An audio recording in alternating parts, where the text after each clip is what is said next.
All right. Early day, you gotta get out of here. All right.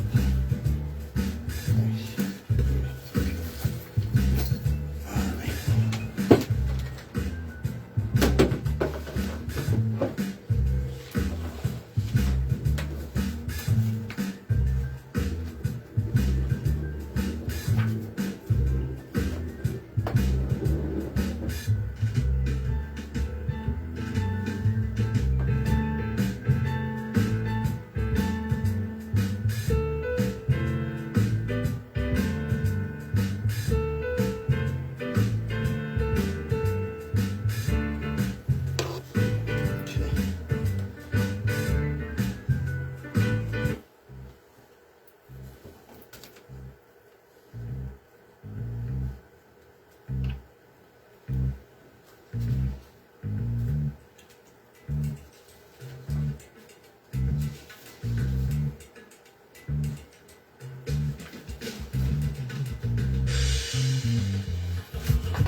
Those of us that indulge in or commit intellectual violence don't do so for the pleasure of mental masturbation or ego diddling. We do so because the chains of oppression on our people's minds are deep and difficult to remove. Good morning, my children of the sun. Welcome to the Open Eye on WHGE 95.3 FM. I'm your host, Third Eye Optometrist, Patrice Gibbs, here to get that third eye open. And as we always start, every generation has its purpose. Ours is to reveal the truth and reverse the brainwashing. All right. And we do that right here. Let me get my disclaimer out the way. Wait a minute. Where we at? Come on now. There you go. All right. The views and opinions expressed on Open Eye are those of the hosts, guests, and contributors and do not reflect the policy or position of WHGE 95.3 FM nor our sponsor, the Delaware Center for Homeless Vets. Any content provided by Open Eye's hosts, guests, or contributors are theirs and are not intended to malign any religion, ethnic group, company, or individual. All right.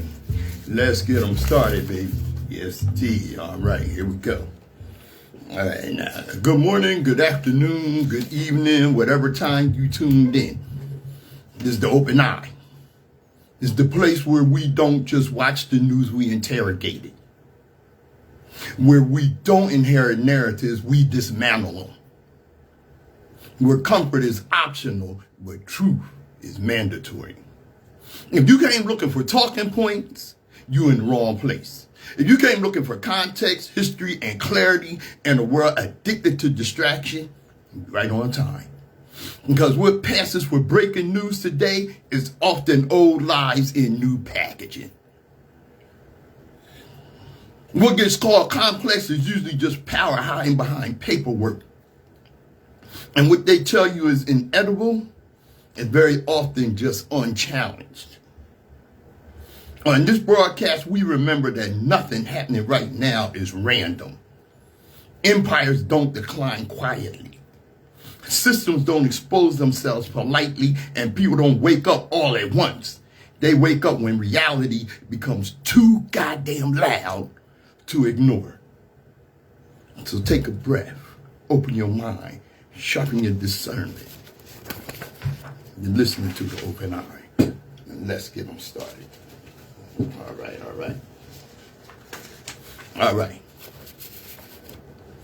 Okay. You know what? Let's be disciplined and precise because the truth deserves that.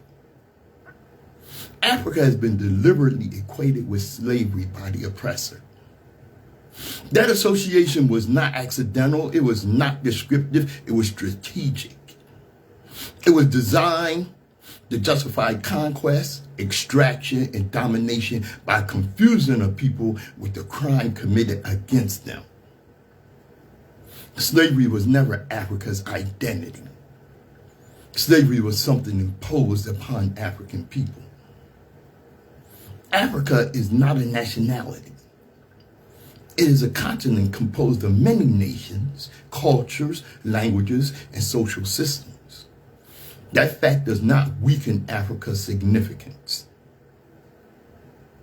It clarifies it. Every nation begins with a family. Families expand into clans. Clans become tribes. Tribes become nations. Migration creates diversity, but it does not erase origin. Multiplicity does not counsel ancestry. It confirms it. Okay? Do you FBA people hear me? That's that national, what is that? Foundational Black Americans. I like what Sarah Susan said about you people. You don't get to call yourself black. Since you deny our mother, you're foundational Negro Americans. The hell out of here. When scholars working with Eurocentric frameworks attempted to locate a backward or undeveloped Egypt, they ran into an uncomfortable reality. Kemet enters the historical record with advanced architecture, centralized governance, mathematics, astronomy, medicine, theology, and administrative systems already in place. While pre-dynastic development is well documented, the speed, coherence, and sophistication of ancient Kemet's emergence remains unusual when compared to later European civilization models. It's not unusual in Africa. This phenomenon is often described in scholarship as the sudden civilization problem. The resolution to this problem does not lie in invasion myths or foreign civilizers. It lies in inheritance. Egypt did not arise in isolation. It emerged within a broader African civilizational continuum extending southward along the Upper Nile. In this sense, Egypt can accurately be understood as Ethiopia's eldest daughter, not as a romantic metaphor, but as a corrective to the long-standing misdirection of civilization flow. Civilization moved from Africa's interior toward the Delta, not from Europe or Asia into Africa. This framing directly challenges older theories that attempted to explain African achievement by denying African origin. This position stands firmly within the tradition of African-centered scholarship, as Cenk Anta Diop and John Henry Clark both argued in different ways. History has been layered with ideological bias. When those layers are removed, when the record is excavated rather than inherited, earlier strata consistently reveal an African foundation. Hence the enduring observation, the deeper one digs, the blacker the evidence becomes. This is not racial rhetoric. This is a critique of how modern racial categories have been projected backward to obscure ancient realities. Human migration out of Africa is established science. Along with people move culture, technology, symbolic systems, and social organization. While modern terms like colonization are anachronistic in this context, it is historically accurate to say that African peoples influenced, developed, and helped shape early civilizations across the ancient world. These processes long predate modern concepts of race. Now let's address naming, because naming is power. Africa was not named by Rome. The ideal that the continent derives its name from Scipio Africanus misunderstands Roman practice. Africanus was a agnomen, a victory title, awarded after military campaigns in North Africa. Romans were named after the places they conquered. The places were not named after them. Julius Caesar was called Germanicus for campaigns in Germany. The geography did not take its identity from Rome. Rome attempted to take identity from geography. Beyond conventional etymology, Africa also carries symbolic and a theological meaning grounded in African cosmology. What's that mean? In the spiritual language of Kemet, Ka refers to the virtual spiritual essence, a well-documented metaphysical concept. When joined symbolically with Ra, the generative divine principle, and Af, meaning house, the formation of Africa signifies house of God's spirit. Africa, house of God's spirit. This is not a claim of linguistic finality. It is a theological interpretation, one that restores Africa as sacred ancestral space rather than purely geographical object. Empires name in order to possess. Indigenous civilizations name in order to understand the relationship to the land, ancestry, and spirit. Africa was never empty. Africa was never late. Africa was never peripheral. Africa is not the footnote of human history. Africa is the foundation. And once that is understood, a great many lies lose their power. I'm Patrice Gibbs. This is The Open Eye. Hey, Steve. All right, Rhonda, I see you, sister. All right.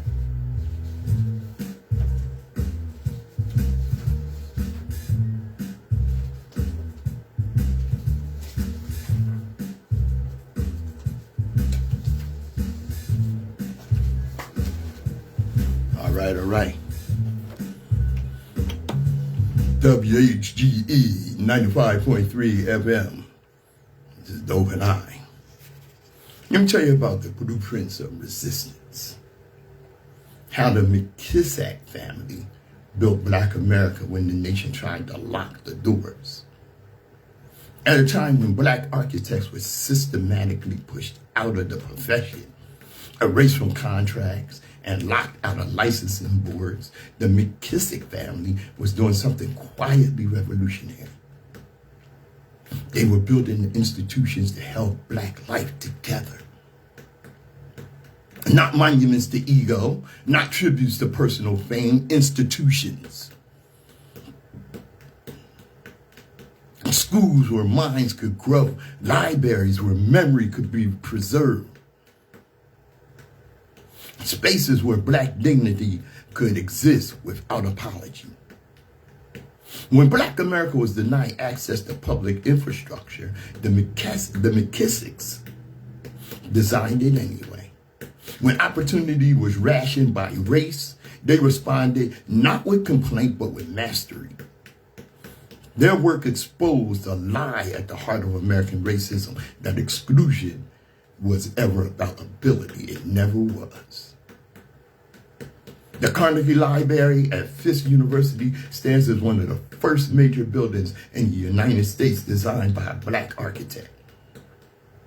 Read that again. Not one of the first. Not one of the first. The first. Yet this fact remains absent from architectural textbooks, university syllabi, and public memory. That omission is not accidental. Erasure is policy by another name. And when the state of Tennessee attempted to deny Mosaic McKissick III and Calvin McKissick, architect, I gotta get the pronunciation of their name right, McKissick. Calvin McKissick architectural licenses solely because they were Black. The brothers did not accept second-class status dressed up as bureaucracy. They challenged the system head-on. They fought. They won. And in doing so, they became the first licensed Black architects in Tennessee. That victory mattered beyond their own careers. It cracked a sealed gate. It established precedent. It made it harder to pretend that exclusion was neutral, natural, or lawful. And then came World War II.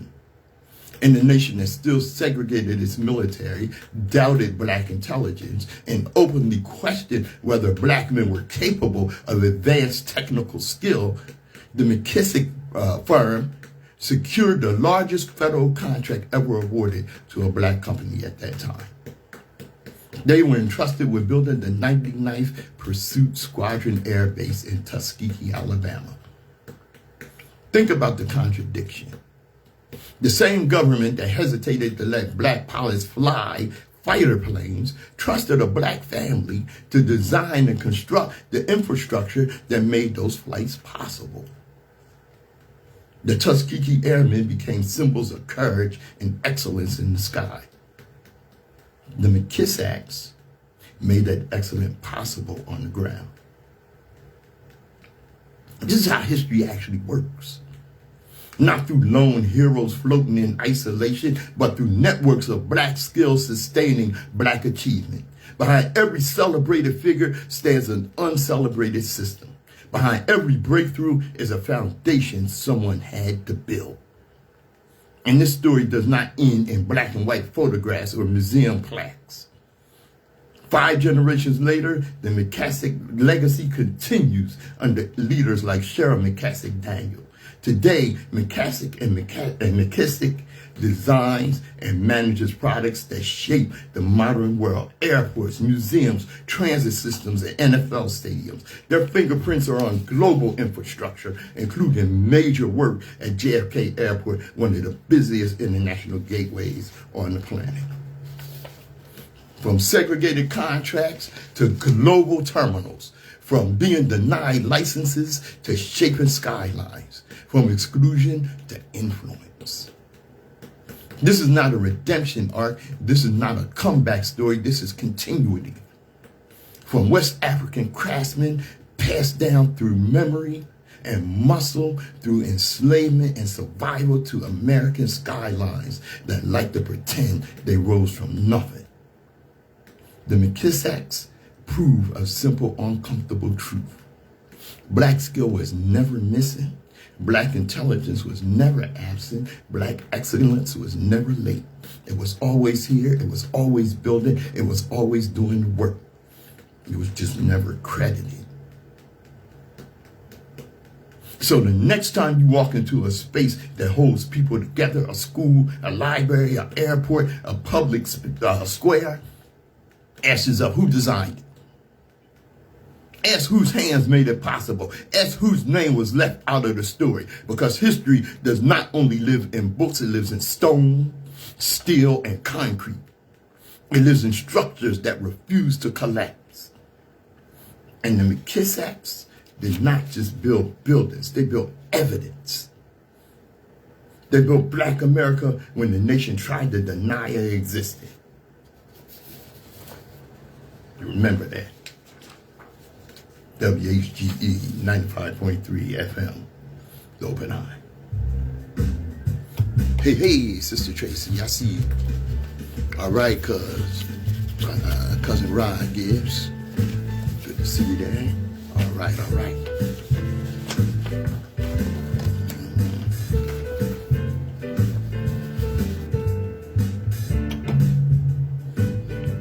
WHGE 95.3 FM is The Open Eye. People sometimes ask me, like, why are you, like, getting the history so much? We like our history, but let's move on. Move on. We can't move on because we still teach the lie. We still teach the lie. Did you know Thomas Edison invented the light bulb? That sentence alone tells you everything you need to know how history works in this country. Because Edison didn't just invent things, he invented a system. A system that could take ideals from people without power, strip them of credit, and sell them back to the world as white genius. And you know who his favorite target was?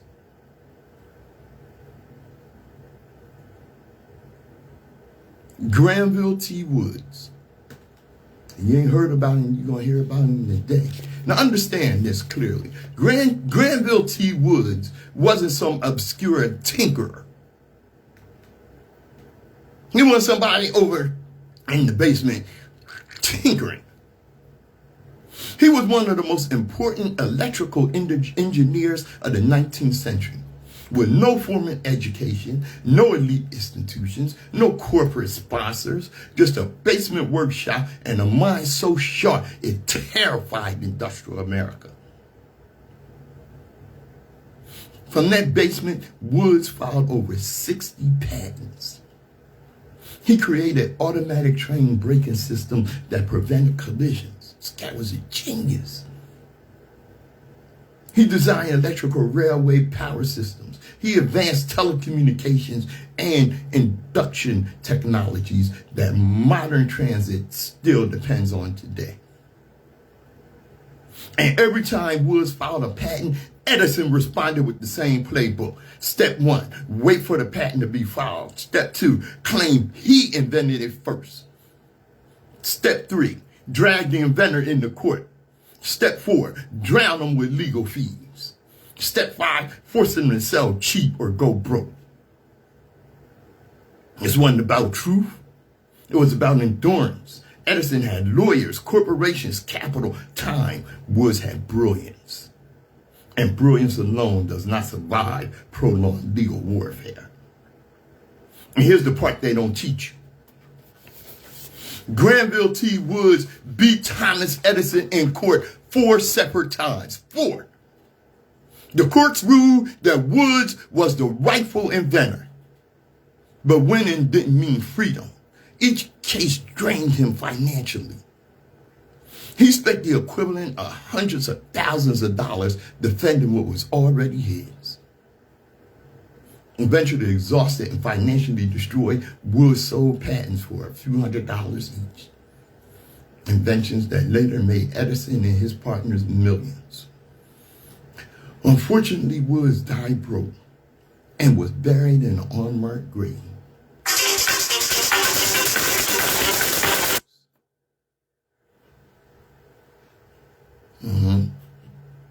Thomas Edison died as America's greatest inventor. That's not innovation, that's extraction. Thomas Edison is what colonial theft looks like when it puts on a tuxedo and calls itself progress. He didn't invent light, he rebranded it. He didn't discover electricity, he discovered how to monetize other people's genius through law. Long before Edison, the Baghdad battery demonstrated stored electrical energy. Long before Edison, African civilizations mastered metallurgy. So advanced, Europeans couldn't reproduce it for centuries. The Mali Empire lit libraries and universities while Europe was still burning books and living in filth and calling it God's will. Chinese engineers built automated theaters using gears, pulleys, and hydraulics while Europe was debating whether machines had souls. Indigenous Indian architects used reflective gold surfaces to illuminate underground temples without fire, a technology Edison would later claim as modern lighting. Global innovation already existed. Edison didn't pioneer electricity, he pioneered appropriation. He didn't birth innovation, he buried it under legal systems designed to favor wealth, race, and proximity to power. While African inventors perfected alloys and heat treatments that modern science still studies, Edison was perfecting a brand. While global civilizations passed knowledge across generations, Edison was patenting fragments and calling them revolutions. And this matters because the same system still runs today. Big tech doesn't invent, it acquires, it litigates, it buries startups in court until they sell cheap. It absorbs the work, rebrands it, and tells the public a myth about lone geniuses changing the world. Edison wasn't an accident, he was a prototype. The original tech monopolist. The original ideal extractor. The original middleman standing between stolen global genius and a whitewashed history book. He didn't steal light, he stole the future and sold it back to you at 110 volts. And until we tell that truth, we will keep mistaking theft for brilliance and exploitation for progress. This is the Open Eye.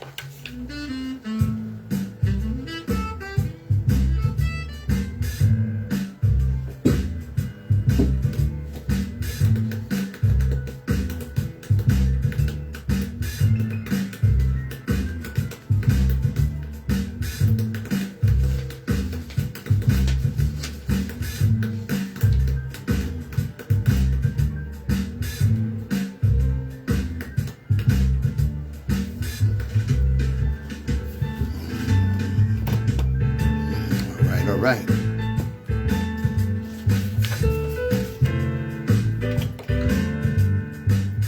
WHGE 95.3 FM. Your third eye optometrist, Patrice Gibbs. Well, we got a 3-day weekend. Yeah. Monday is Dr. King's birthday. How many of y'all gonna go to church and sing some hymns and socialize your way through some social service, do some community service? Tomorrow is Sunday. They're gonna be talking about Dr. King tomorrow, ain't they? Yeah, I know they are. But 56 years? 56 years, I think it is. It's 1968. Yeah, 56 years. 56 years after his death, Dr. King remains a prophet without honoring the very institution that once nurtured him, the black church.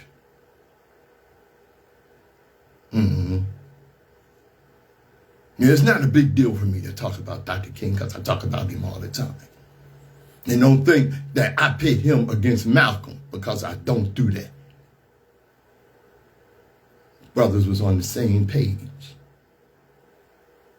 At the time of his assassination, most black churches saw Dr. King not as a hero, but as a troublemaker, a disturber of comfort.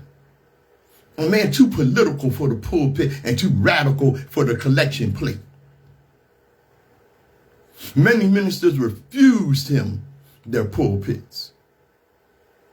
Many congregations turned their backs on his message of confrontation and courage.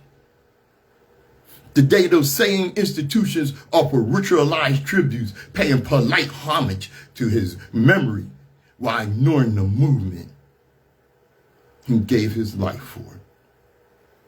They quote his dream, but not his demand. They remember his words, but not his warnings. Their annual acknowledgments are, in King's words, pious irrelevancies and sanctimonious trivialities. Safe, sentimental, and stripped of any goddamn conviction. Hell out of here. Most of the day's prominent black preachers have exchanged the theology of liberation for the theology of prosperity. They preach comfort, not confrontation, abundance, not accountability. Liberation theology doesn't pack pews or pay mortgages, so it's been replaced with messages about personal blessings and material success. Dr. King was not assassinated because he dreamed. He was assassinated because he demanded. He spoke against war, poverty, capitalism, and the moral decay of a nation that worships wealth more than justice, and y'all didn't listen. His message was dangerous precisely because it was revolutionary. Until the black church recovers that same moral courage, until it chooses again to speak truth to power rather than curry favor with it, we will continue to honor King's name while betraying his mission. A lot of y'all didn't know Martin. See, by 1967, the civil rights movement had entered a new and dangerous phase. The dream of 1963 was now colliding with the hard reality of 1968. Black power was rising. Urban uprisings had shaken American cities. And white America, after a brief flirtation with progress, had decided enough was enough.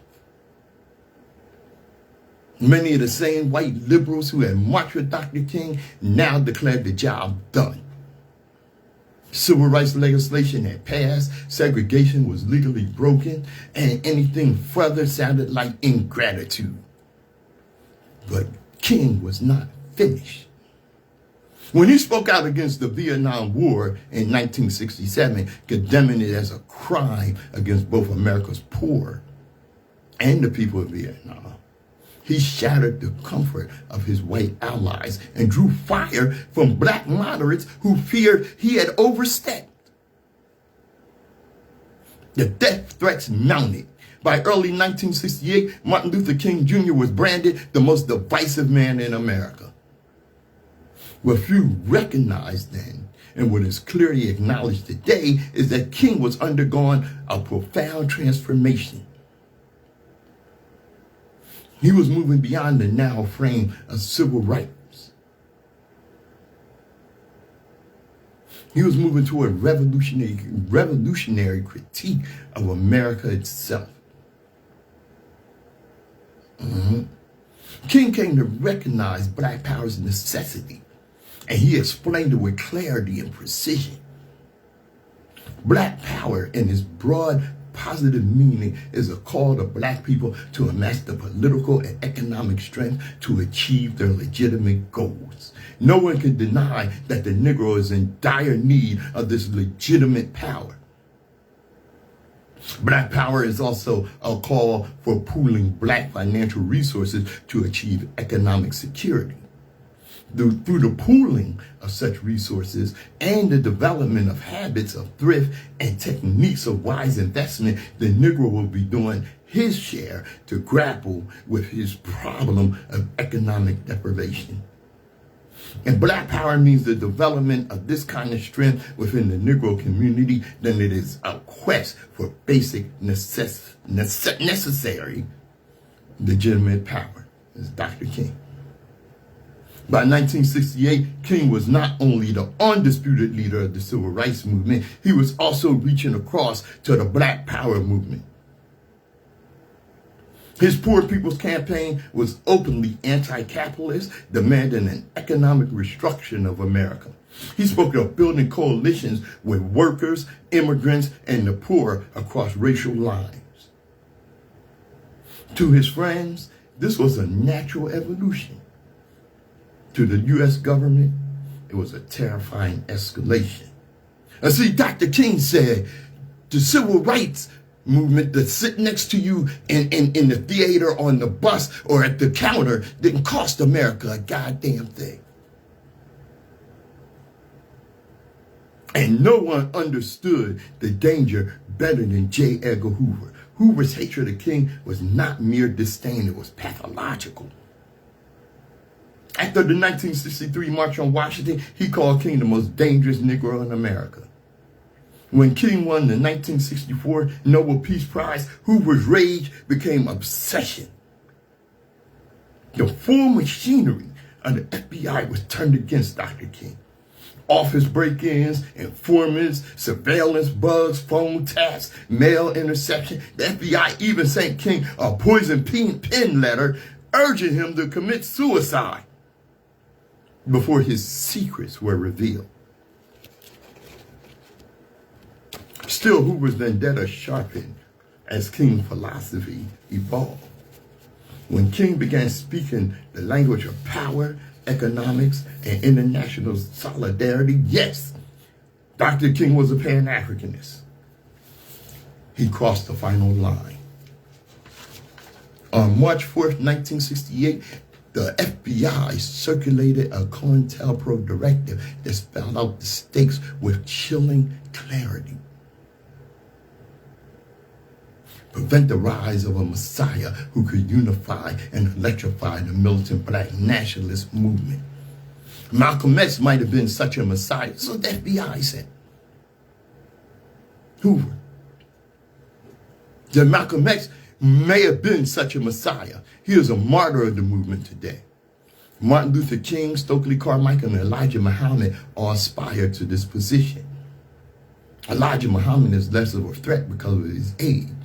King could be a real contender for this position should he abandon his supposed obedience to white liberal doctrines, nonviolence, and embrace black nationalism, which is exactly what he was doing. 1 month later, on April 4th, 1968, Martin Luther King Jr. was assassinated in Memphis, Tennessee. This is the Open Eye.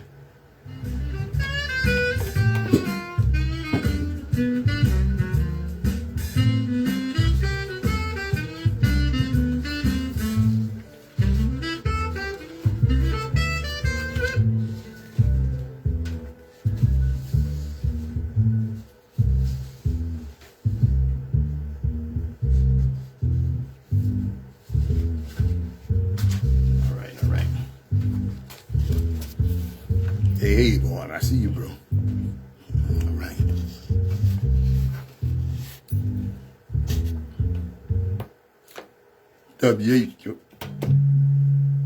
WHGE 95.3 FM. Let me tell you something. White America has no problem with violence. None. You prove that every championship weekend. When a team wins, cities turn into war zones. Cars flip like toys. Windows smash like they owed you money. Fires lighten up the night sky like victory flares. And nobody asks, why are you so angry? Nobody asks that.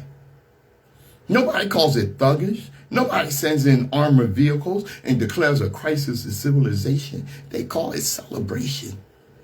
Damn. But when ICE guns down an innocent civilian, when the federal government shows you in real time what unchecked power looks like, suddenly the temperature drops. Suddenly it's whispers. Suddenly it's snowballs and candlelight. They murdered that girl and y'all throwing snowballs. Suddenly it's, let's not go too far. You can turn over cars over a football game. Go too far where? Too far past murder? And there's a lie at the heart of America. Violence is acceptable when it's recreational. See? Violence is tolerable when it's symbolic. Violence is invisible when it's state sanctioned. What scares people isn't violence. What scares people is disruption aimed upward. You'll tear apart your own neighborhoods over a scoreboard, but you won't tear into the institutions that actually killed somebody. Because deep down, you've been taught that the government is allowed to do this.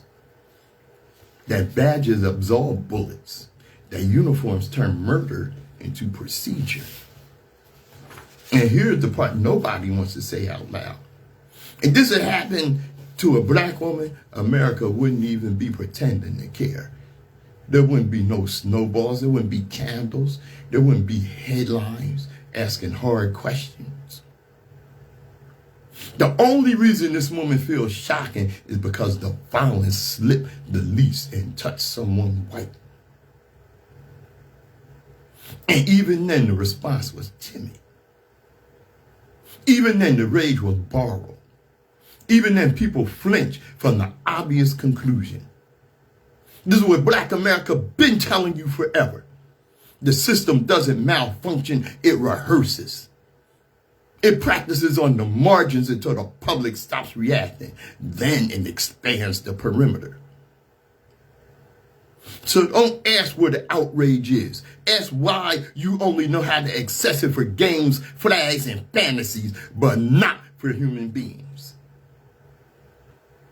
Ask why entertainment can move you to risk your freedom, but justice feels like an inconvenience. Ask why broken glass matters more than a broken body. Ask why property feels catastrophic, but a stolen life feels negotiable. Because until that question is answered honestly, this country will keep pretending snowballs are resistance. Silence is maturity, and obedience is morality. This isn't about anger. This is about what you reserve anger for. Man. You know what? Yeah, I gotta get ready to get out of here, y'all. All right, let's see. I want to get with this here. Writing. Yeah, wait. Yeah, okay. All right. Let's be clear and stop reaching for the wrong historical analogies. What America is living through right now is not 1930s Germany. It's not the Gestapo. It's not some foreign authoritarianism creeping in from overseas. It's domestic. It's familiar. It's Southern. It's the unresolved civil war asserting itself again. This country never healed, it never reconciled, it never finished the work. The line running through this moment is not left versus right. It is Christian nationalism versus pluralistic democracy. It's the Confederacy versus the Union resurrected with modern branding, modern weapons, and modern surveillance.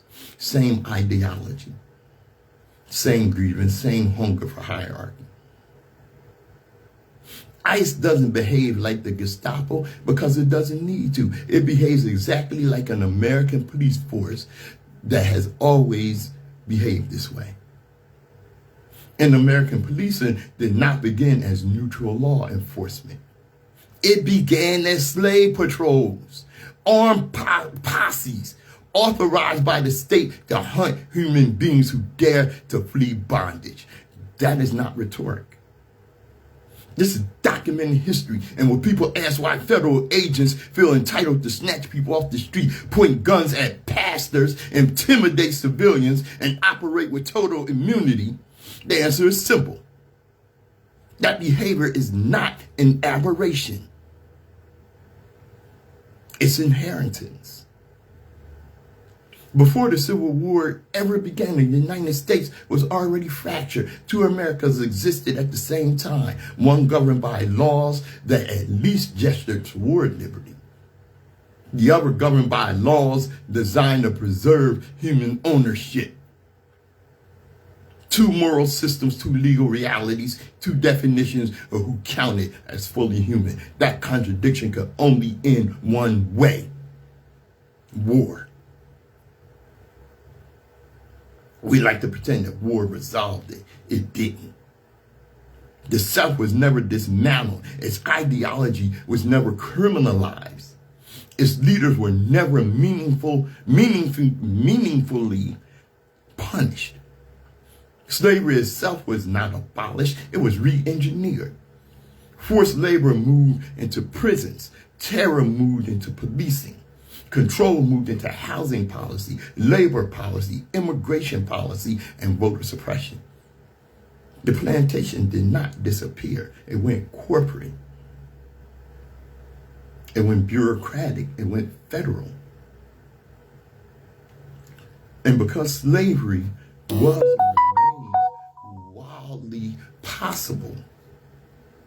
and remains wildly profitable, the system had no incentive to destroy the machinery that made it rich. Instead, the country made a deal with evil. Keep your beliefs, keep your hierarchy, keep your economics. Just don't be so loud about it. Operate covertly. Put on a suit, learn legal language, call it law and order, call it states' rights, call it border security, call it Christian values. But weeds don't disappear. When you stop looking at them, they grow. And now they didn't overrun the garden again. People keep pointing to Nazi Germany. But they miss the important distinction. Germany was unified behind the Third Reich. The Nazi Party had mass support. The violence had consent. That is not what's happening here. America is not united behind Christian fascism. America is not united behind Trumpism. America is split straight down. It's a historical fault line. And that matters.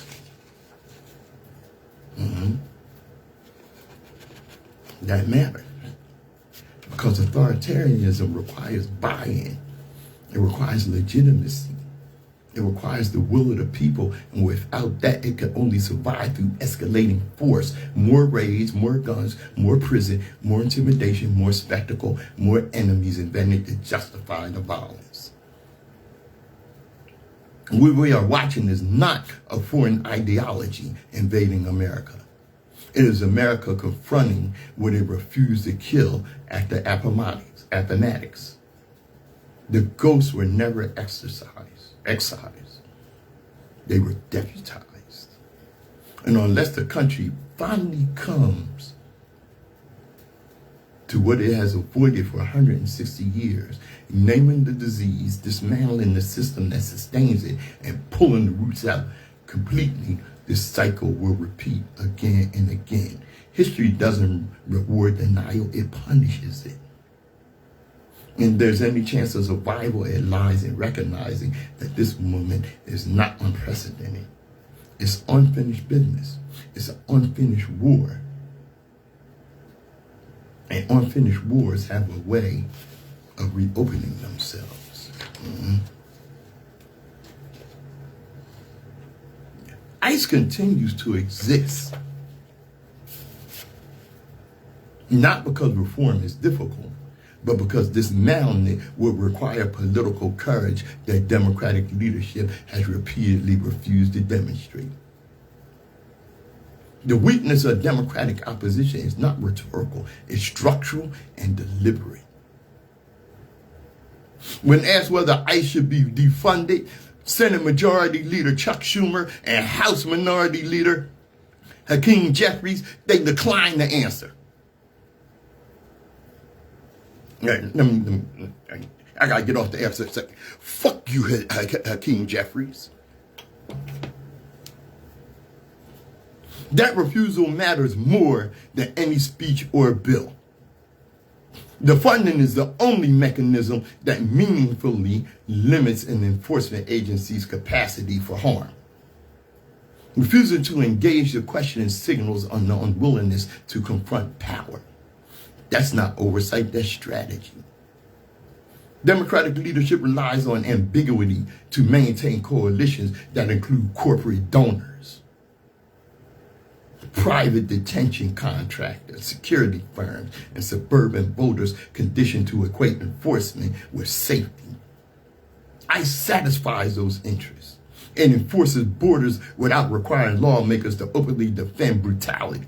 It absorbs public anger while preserving the appearance of control. That's why Democrats propose training instead of abolition. Training allows leaders to signal concern without threatening institutional continuity. It produces press releases, hearings, and symbolic distance from abuse while ensuring budgets, contracts, and authority remain intact. Hey, got to go off the air again. Fuck you, Cory Booker. This is why trust has collapsed. Communities do not distrust Democrats because they are cynical or uninformed. They distrust them because patterns repeat. Each crisis produces the same response: moral language, procedural reform, and zero structural change. ICE expands, violence continues, and accountability is deferred. This behavior mirrors past democratic responses to other coercive institutions. Police departments were given body cameras instead of reduced authority. Intelligence agencies were given oversight committees instead of limits on surveillance. Military budgets were criticized rhetorically while increasing materially. ICE fits the same model. Democrats frame themselves as the lesser evil while functioning as the stabilizing force that keeps the system intact. They absorb public pressure, neutralize radical demands, and convert calls for abolition into manageable reform proposals that pose no threat to existing power structures. Say it again. Fuck you, Cory Booker. Because Cory Booker's training proposal exemplifies this dynamic. It acknowledges harm while refusing to do a goddamn thing about it or name its source. It suggests that ICE agents behave violently because they lack preparation, not because they are empowered to act with impunity. This misdiagnosis is not naive, it's politically useful. By focusing on training, Democrats avoid confronting the foundational truth. ICE is a racialized enforcement body whose mission conflicts with democratic principles. Addressing that truth will require dismantling the institution, reallocating resources, and confronting backlash from donors and political allies. They choose not to. This is why public trust continues to erode. Voters recognize that Democratic leadership manages injustice rather than ending it. They recognize that when political priorities align, corporate subsidies, military spending, state funding, decisive action appears immediately. But when communities demand protection from state violence, the response slows to a crawl of studies and seminars. The conclusion is unavoidable. ICE persists because both parties benefit from its existence. Republicans openly weaponize it, Democrats quietly preserve it. One uses force, the other provides cover. That is not opposition. That is coordination at different volumes. Until Democratic leadership is willing to risk political capital by dismantling ICE, no amount of training, oversight, or rhetoric will restore trust. The public understands this. That is why calls for reform ring hollow. The issue is not that Democrats lack better ideals. The issue is that they lack the will to confront power. And without that will, they cannot be trusted to stop an institution built to terrorize. Dismantle ICE. All right.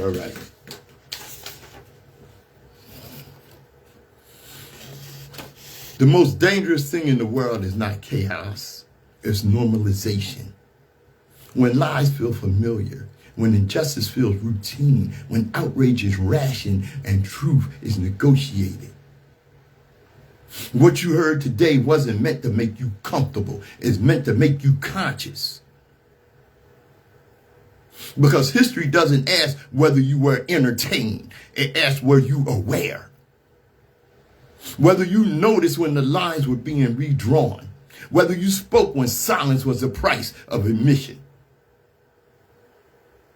The open eye isn't a show to listen to and forget. It's a lens you carry with you in the conversations, into communities, in the choices. Question what you're told.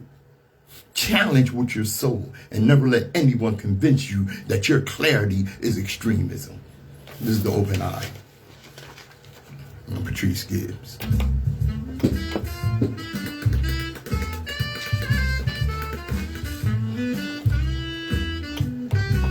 All right, y'all. I gotta get out of here and get ready. Hang out with my brother today. All right. Hope you learned something today, because I learned something before I got here. I hope you take that with you. Speak truth to power. And as we always tell you, destiny determines who enters your life, but you decide who stays. Therefore, value those who value you, and don't treat those as a priority. We treat you as an option. This is Open Eye. I'm Patrice Gibbs.